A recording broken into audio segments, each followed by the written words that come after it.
Someone buried 14 containers across Europe. Each one held a piece of a blueprint for a machine that nobody can identify. 3 of those containers are still out there, right now, in the ground, waiting. And nobody knows who put them there. In 2008, somewhere in the Black Forest of southwestern Germany, a geocacher punched coordinates into a GPS unit and followed them to a location nestled between ancient spruce trees, where the canopy was so thick that even midday felt like twilight. The coordinates led to a patch of earth that looked recently disturbed. Buried just beneath the surface was a small weatherproof container, no bigger than a lunchbox. Inside was a journal. Handwritten. Meticulous. Organized with the precision of someone who had planned something for a very, very long time. That journal contained GPS coordinates for 14 locations scattered across 6 European countries. Each location, the journal claimed, held a buried container. Each container held a fragment of something the author called, simply, the answer. In the years that followed, geocaching communities across Europe launched a slow, sprawling treasure hunt. Over the course of a decade, 11 of those 14 containers were found. Each one held a piece of a larger technical diagram, hand-drawn on treated paper designed to withstand moisture and decay. When assembled, those 11 fragments formed a partial schematic for a device of completely unknown purpose. The remaining 3 containers have never been found. The author of the journal has never come forward. And the machine in the diagram has never been identified by any engineer, physicist, or academic who has examined it. This is the story of the Black Forest schematic, and the deeper you go, the less it makes sense. Let me start with the Black Forest itself, because location matters.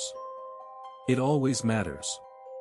The Schwarzwald, as it's known in German, is not the kind of forest that invites casual hiking. It is dense. It is old. Some sections of it have remained essentially unchanged for centuries. The trees grow so close together that GPS signals weaken beneath the canopy, and even experienced hikers can become disoriented within minutes of leaving a marked trail. This is a landscape that has generated folklore for as long as human beings have lived near it, a place where the Brothers Grimm set their darkest stories, not because it was conveniently atmospheric, but because the people who lived there already believed that something watched them from between the trees. The geocacher who made the initial discovery was a man in his mid-40s, an experienced hobbyist who had been geocaching across Germany for several years. He has asked to remain anonymous in every account of this story, and I'm going to respect that. What we know is that he received coordinates from an anonymous posting on a European geocaching forum in late 2007. The post was brief, almost curt. It listed a single set of GPS coordinates, described the container as a first step, and included a phrase in German that translates roughly to, "If you are reading this, you are already part of it." The forum post was made from a newly created account that was never used again. When the geocacher arrived at the coordinates and unearthed the container, he found it was a military-grade weatherproof case, the kind used for sensitive electronics in field conditions. Inside, wrapped in an additional layer of waterproof material, was the journal. Now, let me describe this journal, because the journal itself is one of the most unsettling elements of this entire story. It was approximately 60 pages long, handwritten in 3 languages. The first was German. The second was English. The third was something else entirely, a language that no one recognized. When images of these pages eventually circulated online, linguists identified the third language as a constructed language, a conlang, created with consistent grammatical rules, a defined phonetic system, and an internal logic that suggested it wasn't random. Someone had invented this language. Someone had spent considerable time developing it. And they had used it to write passages in the journal that, to this day, have never been fully decoded. The German and English portions of the journal were largely identical in content. They described a project. They described 14 locations. They described what each container held and why. And they described, in language that was calm, methodical, and completely devoid of emotion, a purpose that has never been satisfactorily explained. The journal stated that the 14 containers, when their contents were assembled, would reveal a complete technical rendering of a device that addresses the fundamental error. That phrase, the fundamental error. It appears 17 times throughout the journal, in all 3 languages. It is never defined. It is never clarified. The journal treats it as though the reader should already understand what it means. Here are 5 things about the journal that nobody has been able to explain. First, the handwriting. Graphologists who examined high-resolution scans of the pages determined that the journal was written by a single individual, but they noted something unusual. The handwriting showed no signs of fatigue. Across 60 pages of dense, small text in 3 languages, there were no variations in pressure, no degradation in letter formation, no evidence that the writer's hand had ever grown tired. For a document of this length, handwritten, that is considered physiologically abnormal. Second, the paper. The journal was written on paper that had been chemically treated to resist moisture, mold, and insect damage. When a sample was eventually analyzed, the treatment was identified as a proprietary preservation method used by a very small number of European archives and museums. It is not commercially available. Third, the constructed language. As I mentioned, linguists identified it as a conlang with consistent rules. But several linguists independently noted that the language appeared to have features of languages that don't typically coexist in constructed languages, elements of agglutinative morphology combined with tonal indicators, combined with an evidentiality system more complex than anything found in natural human languages. One linguist described it as a language designed to express categories of information that existing human languages are not equipped to express. She declined to elaborate. Fourth, the GPS coordinates. All 14 sets of coordinates in the journal were precise to 6 decimal places. In 2008, consumer GPS technology was accurate to roughly 3 to 5 meters. The coordinates in the journal implied a precision of approximately 11 centimeters. Military-grade GPS at the time could achieve this level of accuracy, but it would have required equipment not available to civilians. Either the author had access to military GPS systems, or they had determined these precise coordinates through some other means. Fifth, the dates. The journal contained no explicit date of authorship. But references within the text, mentions of specific geocaching forums, a reference to a European Union policy change, and a citation of a published physics paper, collectively suggest the journal was written no earlier than mid-2006 and no later than early 2007. This means the containers were buried at least a year, and possibly 2 years, before anyone was directed to find them. Someone planned this. Someone with resources, knowledge, and patience spent at minimum 2 years executing a project that spanned 6 countries, 14 locations, and 3 languages, one of which they invented. And then they disappeared. The geocaching community did not immediately mobilize to find all 14 containers. The initial discovery generated curiosity, but the geocaching world is vast and scattered, and the coordinates pointed to locations spread across Germany, France, Switzerland, Austria, the Czech Republic, and what appears to be a location in northern Italy. It took time. The first container beyond the journal itself was found in early 2009 by a German geocaching club that had been following the story online. It was buried near Freiburg, still within the Black Forest region, approximately 40 kilometers from the site of the original journal. The container was identical in make and model to the first, military-grade, weatherproof, sealed. Inside was a single sheet of treated paper, approximately A3 in size, folded precisely, containing a hand-drawn technical diagram fragment. The fragment showed what appeared to be a cross-section of a cylindrical structure with internal components labeled in the constructed language. Small notations in the margins were written in German and appeared to indicate material specifications, though the materials referenced included alloys that the finders could not identify by their given names. The second container was found in Switzerland 3 months later. The third in Austria later that same year. By 2012, 7 containers had been found. By 2016, 11. Each container was identical. Each contained a single diagram fragment. Each fragment, when placed adjacent to the others, clearly connected to form a larger image. The edges matched. The line work continued seamlessly from one fragment to the next. This was, without question, a single diagram that had been deliberately divided into 14 pieces. Now, let me tell you what the assembled diagram appears to show, because this is where the story shifts from strange to deeply uncomfortable. 11 of 14 fragments have been found and assembled. The resulting partial image depicts a device that, at first glance, resembles a sophisticated piece of scientific equipment. It has elements that suggest electromagnetic coils. It has what appear to be vacuum chambers. There are structures that resemble waveguides, resonant cavities, and what several electrical engineers have described as something that looks like it wants to be a superconducting magnetic assembly, but configured in a way that doesn't correspond to any known application. 3 features of the diagram are particularly notable.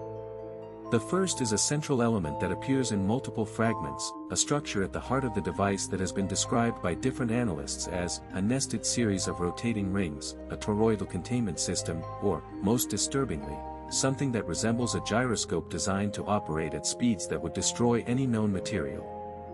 This central element is the most densely annotated section of the diagram, covered in a constructed language, with only scattered German annotations that reference concepts from quantum mechanics and general relativity. The second notable feature is a series of what appear to be biological interfaces. Along one edge of the assembled diagram, there are structures that do not look mechanical. They look organic. Several analysts have noted that these structures bear a resemblance to neural electrode arrays, the kind of technology used to interface electronic systems with biological nervous tissue. But the scale is wrong.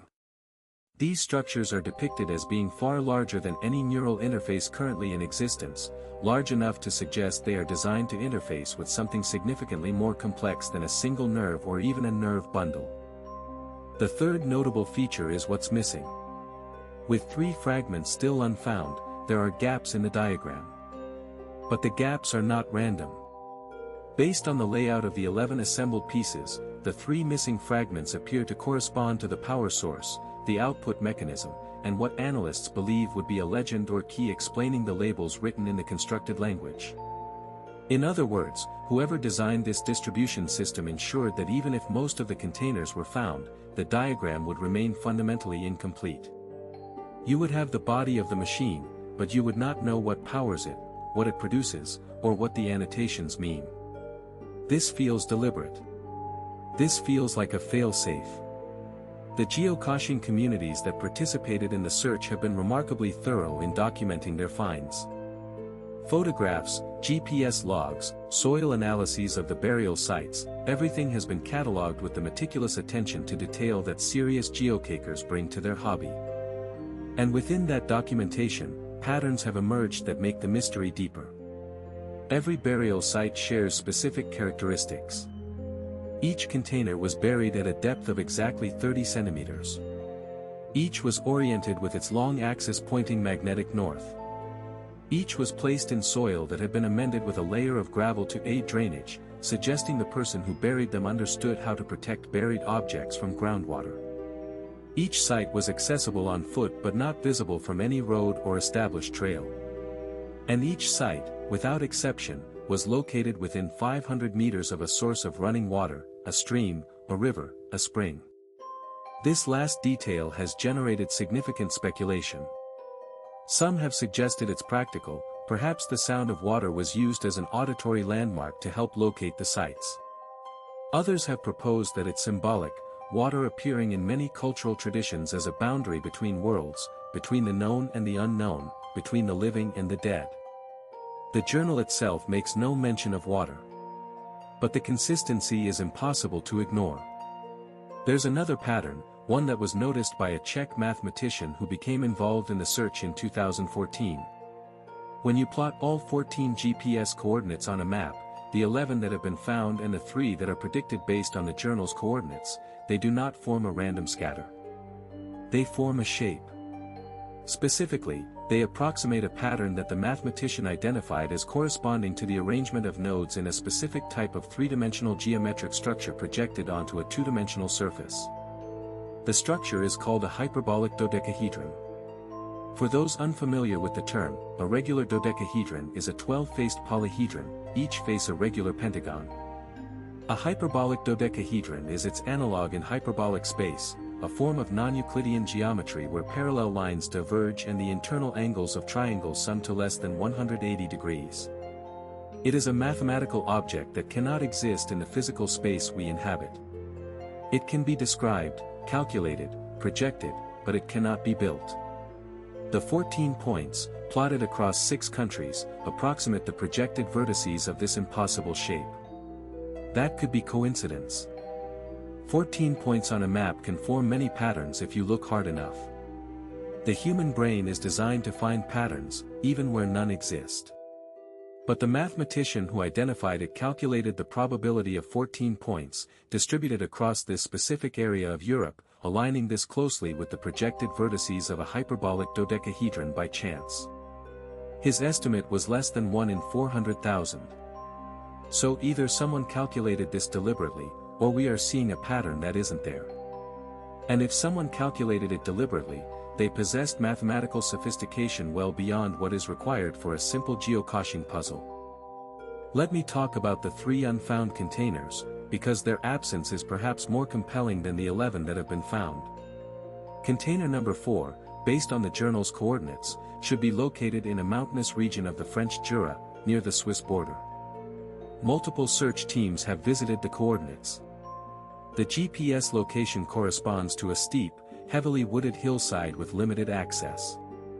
Searches have been conducted with metal detectors, ground-penetrating radar, and careful excavation. Nothing has been found. The coordinates are valid. The location exists. But there is no container. One possibility is that the container was found by someone who did not report it. Another is that geological activity, landslides, erosion, has displaced or buried it beyond recoverable depth. A third possibility, the one that keeps people awake at night, is that the coordinates are correct but the container was never buried there. That the journal deliberately includes locations where nothing exists, dead ends built into the system, tests to see who is still looking and how far they are willing to go. Container number 9 should be in the Czech Republic, in a forested area of Bohemia. Again, multiple searches have found nothing. The area in question is notable for being near the site of a medieval monastery that was destroyed in the Hussite Wars of the 15th century. There is no known connection between the monastery and the diagram, but the proximity has fueled speculation that the locations were chosen not just for mathematical precision but for historical resonance. Container number 12 is the most troubling. Its coordinates point to a location in the Italian Alps, in a region of South Tyrol that is difficult to access even in summer. A small team of experienced mountaineers and geocachers attempted to reach the site in 2017. They reported that the coordinates led to a rock face at approximately 2,800 meters elevation, a near-vertical wall of granite with no apparent place to bury anything. They found no container. They found no evidence that the rock had been disturbed. But one member of the team, an Austrian engineer, reported something that appears in several accounts of this story. He said that the GPS coordinates, entered precisely, pointed to a location inside the rock. Not on the surface. Not at the base. Inside the solid stone. He estimated, based on the coordinate precision, that the target location was approximately 2 meters into the rock face. Now, there are mundane explanations for this. GPS coordinates specify a point on the Earth's surface and do not account for vertical relief. In mountainous terrain, the same coordinates could correspond to different physical locations depending on altitude. The container could be buried at the base of the cliff, directly below the GPS point on the surface. Erosion or rockfall could have covered a burial site. But the specificity of the journal's coordinates, precise to 11 centimeters, makes this explanation uncomfortable. The author demonstrated, across 11 other locations, an extraordinary command of precise positioning. Every other container was found exactly where the coordinates indicated. The idea that 3 locations are simply wrong, that the same mind that flawlessly positioned 11 containers across 6 countries made errors on 3, strains credulity. This brings us to the question that underlies this entire story. Who did this? The journal offers no name, no signature, no identifying information. The constructed language has resisted decoding efforts because, without a key or a bilingual text, a constructed language with unknown grammar and unknown vocabulary is essentially an unbreakable cipher. The German and English portions of the journal are written in a voice that is educated, precise, and eerily calm, but they reveal nothing about the author's identity, nationality, profession, or motivation beyond the repeated reference to the fundamental error. Attempts to identify the author have followed several lines of investigation. The forum post that originally revealed the coordinates was traced to an IP address associated with a public internet terminal in Strasbourg, France. Strasbourg sits on the Franco-German border, which is geographically consistent with someone operating in the Black Forest region. The terminal was located in a university library. No security cameras covered the specific terminal. No login records existed that could identify the user. The military-grade containers were identified as a specific model produced by a German manufacturer for use by NATO forces. They are not available for retail purchase. They occasionally appear on military surplus markets, but tracking a specific batch to a specific buyer proved impossible. The paper treatment, the archival preservation method, was traced to a technique documented in a 1998 publication by the Bavarian State Library's Conservation Department. The publication is publicly available but highly specialized. Its readership would be limited to archivists, conservators, and researchers with a specific interest in document preservation. Taken together, these details suggest a profile. Someone with access to military-grade equipment. Someone with knowledge of archival science. Someone with advanced mathematical abilities. Someone who could construct a language from scratch. Someone who could produce technical diagrams of extraordinary detail and precision. Someone with the physical capability and logistical resources to travel to 14 remote locations across 6 countries, dig carefully prepared burial sites, and leave no trace. Some have suggested the project is the work of an academic, perhaps a physicist or engineer with eccentric tendencies. Others have proposed it's an art project, a piece of long-form conceptual art designed to provoke exactly the kind of speculation it has generated.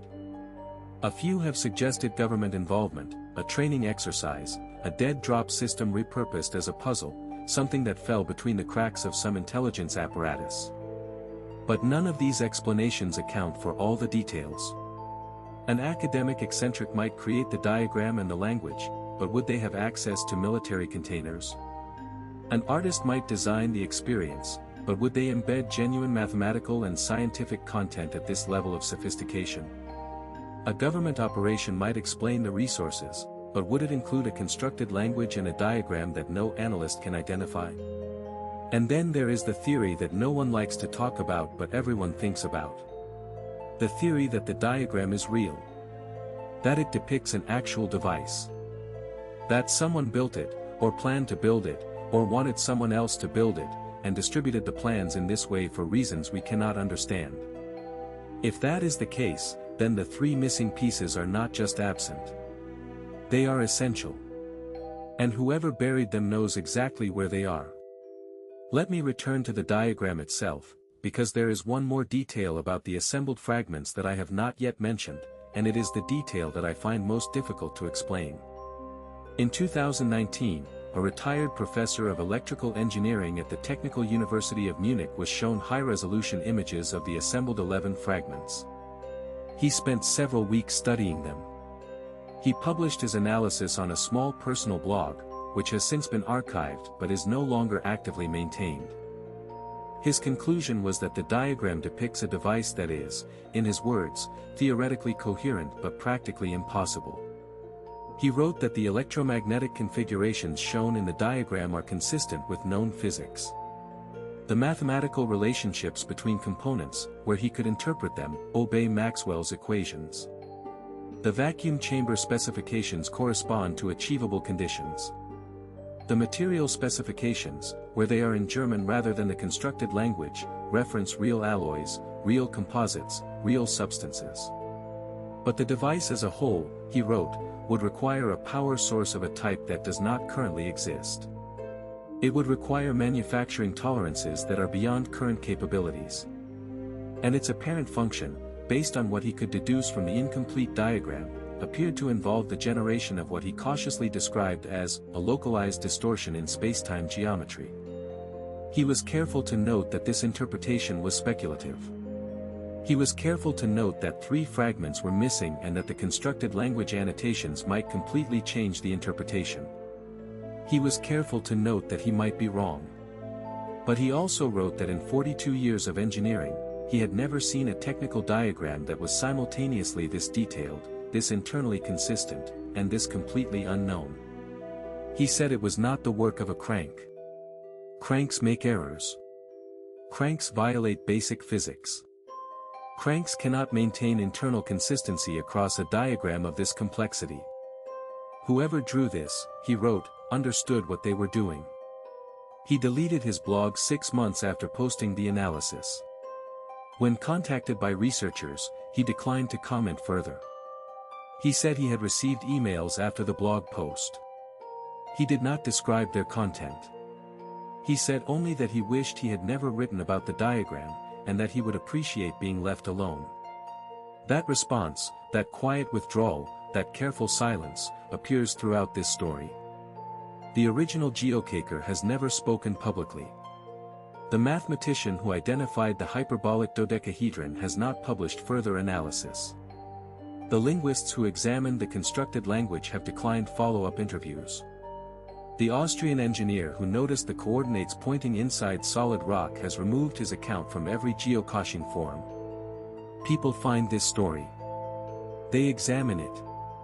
They contribute something. And then they step back. Not with dramatic flair, not with panicked warnings, but with a quiet, deliberate decision to disengage. I want you to sit with that for a moment. Because this is not a story about people being threatened or silenced. There is no evidence of intimidation, no evidence of coercion. These are people who looked closely at something and then chose, of their own volition, to look away. That is a different kind of fear. That is the fear of someone who has seen something they weren't meant to understand and has decided, calmly and rationally, that understanding is not worth the cost. Now I want to address the constructed language, because recent developments have added a new layer to this story that very few people are aware of. In 2021, a computational linguist at a university I will not name, because she has requested anonymity, applied machine learning techniques to the constructed language in the journal. She used a neural network trained on over 200 natural languages and 40 known constructed languages. Her goal was to identify structural patterns that might help decode the language. The neural network identified something unexpected. The constructed language shares structural features, not vocabulary, not phonology, but deep structural features, with 2 specific real-world language families. One is Uralic, the family that includes Finnish and Hungarian. The other is Kartvelian, the family that includes Georgian. These 2 language families are unrelated to each other. They share no common ancestor. There is no known reason why a constructed language would borrow structural features from both. The linguist described this as deeply unusual and noted that the combination produces a language capable of expressing temporal relationships that neither language family can express on its own. Temporal relationships. The language appears to have grammatical structures specifically designed to describe events in time with a precision and complexity that no natural human language possesses. Not just past, present, and future. But relationships between events in time, nested temporal references, conditional time states, and what the linguist described as a grammatical mood for describing events that occupy multiple positions in time simultaneously. She said that she could not determine whether this was meaningful or whether it was simply the arbitrary choice of whoever designed the language. But she said it was consistent with a language designed by someone who needed to describe something that existing languages were not equipped to describe. Something involving time. Something involving the relationship between events across time. Something that required a new language because the concepts it expressed did not have words in any existing one. Let me pull the threads together now, because the picture that emerges is not comforting, and I want to be honest about why. We have a journal, written by an unknown person, in 3 languages, one of them invented. We have 14 GPS coordinates, plotted across 6 countries in a pattern that corresponds to a shape that cannot exist in physical space. We have 11 buried containers, each holding a fragment of a technical diagram for a device that a retired professor of engineering described as theoretically coherent but practically impossible, a device that appears to involve the distortion of spacetime. We have a constructed language with grammatical structures designed to express temporal concepts that no natural language can express. We have 3 missing containers that appear to hold the key to the entire project, the power source, the output, and the legend that would decode the annotations. We have an author who has never been identified and never come forward. And we have a trail of researchers and analysts who looked closely and then quietly walked away. There is a version of this story that is mundane. An elaborate hoax. An art project.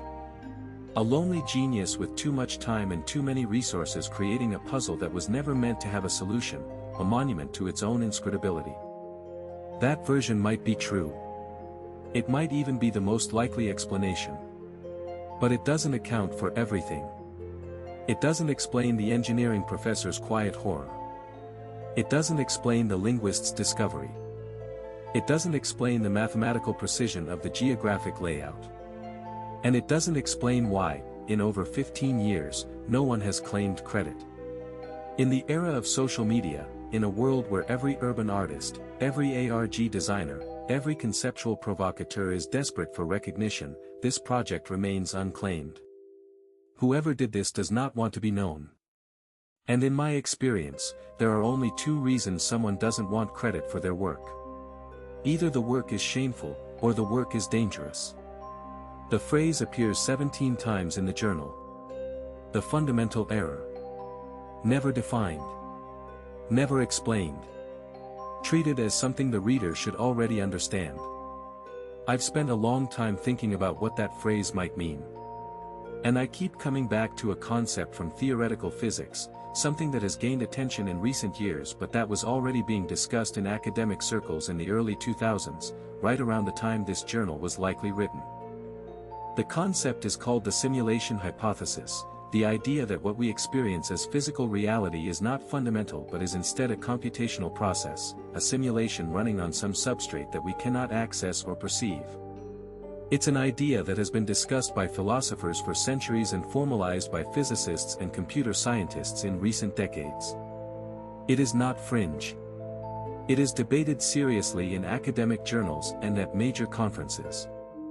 If you believe that reality was a simulation, you might call it an error. A fundamental error. An error in the nature of existence itself. Not a mistake that someone made, but a mistake that existence is. And if you had designed a device that could demonstrate this, that could create a localized distortion in the fabric of spacetime and prove that the geometry of space is not fixed but mutable, not fundamental but computational, you might not want to publish it. You might not want to announce it. You might want to bury it, literally, in pieces, in remote locations, in a pattern that mirrors a shape that cannot exist in the space we inhabit, written in a language that describes relationships in time that no existing language can express. You might want to make sure that the only people who could ever assemble the complete picture are people who are dedicated enough, patient enough, and strange enough to dig in the dirt in 6 different countries over the course of a decade. And you might want to make sure that 3 of the pieces are never found. That the diagram is never complete. That the device can never be built. Not because you don't want the answer to be known, but because you understand what happens when an error becomes aware that it is an error. I want to be clear. I am not presenting this as fact. I am presenting this as the interpretation that best fits the available evidence while acknowledging that the available evidence is incomplete and that I might be seeing patterns that aren't there, hearing signals and noise, constructing a narrative from fragments that were never meant to form a coherent picture. But I keep thinking about those 3 missing containers. I keep thinking about the one whose coordinates point inside solid rock. I keep thinking about a professor who deleted his blog and asked to be left alone. I keep thinking about a linguist who discovered a grammar for describing events that exist in multiple positions in time, and I keep thinking about a phrase, repeated 17 times, that treats the nature of reality as something broken. The fundamental error. There's one more thing I haven't told you. I saved it for last because I'm still not sure what to make of it, and I wanted you to have the full context before I presented it. In 2022, a geocacher in southern France posted on a private forum that she had found something at one of the 3 unfound locations, the site in the French Jura that multiple previous search teams had declared empty. She did not find a container. She found something carved into the underside of a flat stone, a stone that previous searchers had apparently walked over without examining. Carved into the stone, in letters approximately 2 centimeters high, was a single sentence in the constructed language. She photographed it and shared it on the private forum before the post was removed by moderators. But not before several members had saved the image. The computational linguist I mentioned earlier, the one who had studied the language's structure, was shown the photograph. She said she could not translate the full sentence. But she could identify 2 elements. The first was the grammatical mood she had described as expressing events that occupy multiple positions in time simultaneously. The second was a word that, based on her structural analysis, appeared to be a second-person pronoun. Not he, or she, or it. You. The sentence was addressed to whoever found it. She said she believed the sentence was a question. And she said that based on the temporal grammar, the question was being asked not in the past, not in the present, and not in the future, but in all 3 simultaneously. Someone carved a question into a stone in the mountains of France, in a language that no one can read, using a grammar that describes impossible temporal states, and addressed it to you. To whoever is reading it. To whoever is looking. The geocacher who found the stone has not posted on any forum since. The stone is still there. 14 containers. 11 found. 3 missing. A diagram for a machine that might not belong in this century. A language that might not belong in this reality. A question carved in stone, asked across all of time, addressed to you. The fundamental error. I don't know what it means. I don't know if anyone does. But I know that the containers are real. The diagram is real. The language is real. The coordinates match a shape that cannot exist in physical space. And 3 pieces of this puzzle are still in the ground, right now, tonight, in the forests and mountains of Europe, waiting for someone to find them. Or waiting for no one to find them. Waiting to stay buried. Waiting to remain the part of the answer that keeps the answer from being complete. Maybe that's the point. Maybe the fundamental error isn't something that can be fixed. Maybe it's something that can only be acknowledged. Maybe the machine was never meant to be built. Maybe the diagram is the device, and the act of searching is the function, and the thing it produces is exactly what you're feeling right now, this slow, creeping awareness that something is structured where you expected chaos, that something is designed where you expected accident, that something is watching where you expected emptiness. Or maybe someone with too much time and too many resources played an elaborate game, and I've just spent 35 minutes convincing you that it matters. But the stone is still there. The question is still carved into it. And I keep thinking about the professor who deleted his blog. I keep thinking about the words he used when he was asked why. He said, "I wish I had never written about the diagram." He said, "I would appreciate being left alone." He didn't say he was wrong. He didn't say the diagram was fake. He didn't say his analysis was flawed. He just said he wanted to be left alone. Some things are buried for a reason. What do you think really happened? Was this an elaborate art project, a hoax designed to exploit our need for patterns and meaning? Was it the work of a brilliant eccentric, a genius with no interest in recognition? Was it something else entirely, something that the people who looked most closely decided they didn't want to understand? And the 3 containers. Are they really out there? Are they still waiting? Would you go looking for them if you had the coordinates? Would you want to find the answer? Leave your theory below.